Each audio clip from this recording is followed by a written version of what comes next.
Chapitre 15 sur les réactions de combustion, qui sera notre dernier chapitre de chimie de l'année. Bon, il nous reste quelques chapitres de côté physique, mais en chimie, ce sera le dernier. Donc on commence par le premier paragraphe, définir et modéliser une combustion.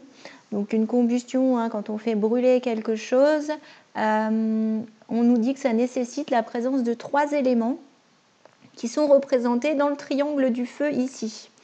Donc d'abord, on a besoin d'un combustible. Ce combustible, c'est un combustible organique, donc qui va être soit un dérivé du gaz, soit un dérivé du pétrole ou de la biomasse, par exemple du bois.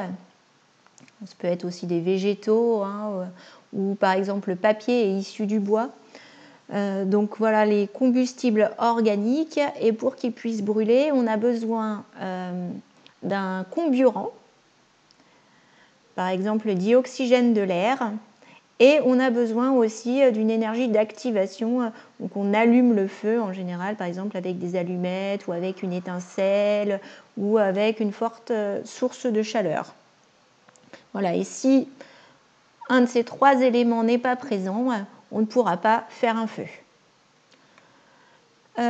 Ensuite, ces combustions, on va écrire leur équation, l'équation de réaction. Donc on va avoir le combustible ici, alors j'ai mis CXHYOZ, puisqu'on a parlé de combustible organique. La matière organique, vous savez que c'est essentiellement composé d'atomes de carbone et d'hydrogène, et c'est issu du vivant. C'est pour ça que par exemple le bois, le pétrole, le gaz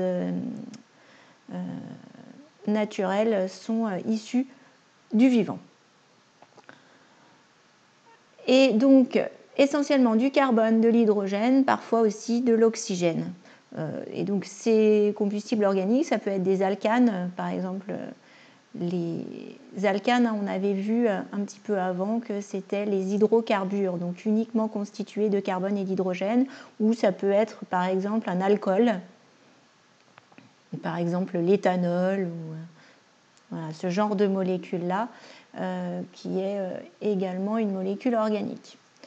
Par exemple, on fait brûler de l'éthanol, de l'alcool à brûler, quand on fait chauffer une fondue.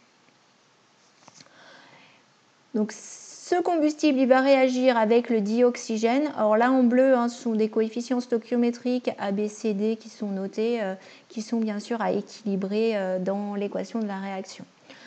Donc, le dioxygène qui est le comburant, qui réagit avec, et on va obtenir du dioxyde de carbone et de l'eau quand la combustion est complète.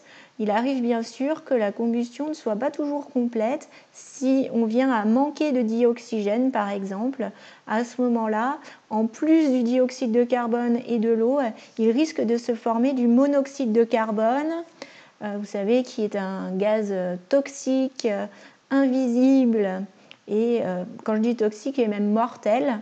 Il y a tous les ans des personnes qui se font intoxiquer au monoxyde de carbone parce que leur chaudière est mal réglée, justement parce que dans leur chaudière, il n'y a pas une assez bonne arrivée d'air. Donc on manque de dioxygène. Et il peut aussi parfois se former carrément du carbone, donc des fumées noires, si la combustion n'est pas complète. Mais quand on a une bonne arrivée de dioxygène, souvent la combustion est complète et donc on a uniquement du dioxyde de carbone et de l'eau.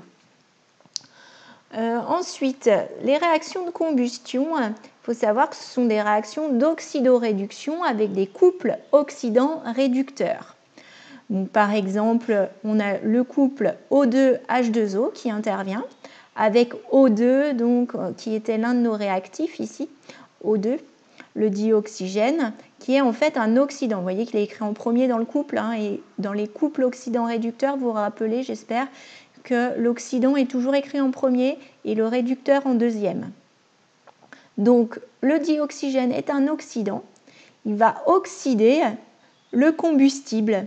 Le combustible, lui, il est dans un couple CO2 et combustible. Et donc lui, il est à la position du réducteur puisqu'il est en deuxième position dans le couple.